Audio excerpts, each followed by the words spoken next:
बोलणे ऐकत शास्त्रे घात करू धावे.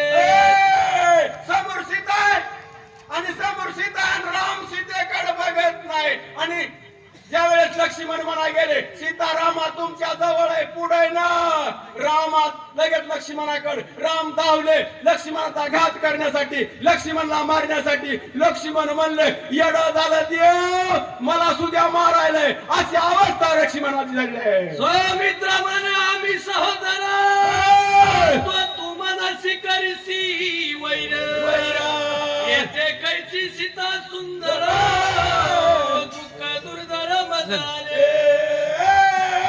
लक्ष्मणा तू म्हणतोस की सीता आहे आणि माझ्या समोर सीता आहे.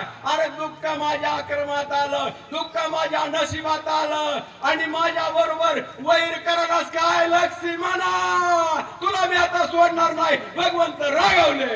अति भ्रांती श्री रघुनाथ धावे सीता सांगता. लक्ष्मण मन न बोले आता बोलो जात मारीने.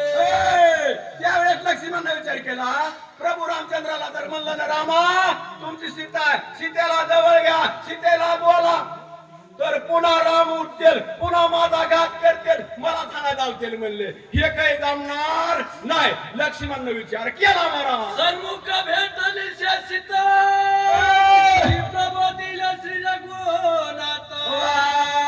आता मी बोले सर्वथा मनोजी मनास्त लक्ष्मी. यावेळेस आतापर्यंत लक्ष्मणजी बोलण्यासाठी विचार करीत होते, पण असणारा पुन्हा विचार कोणी केला महाराज?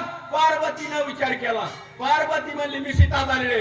आतापर्यंत लक्ष्मण बोलत होते, पण आता पार्वती म्हणली मी स्वतः भगवंताला देवाला बोलवलं म्हणली. अशी अवस्था त्या पार्वतीची. स्वर्गी सुरवाला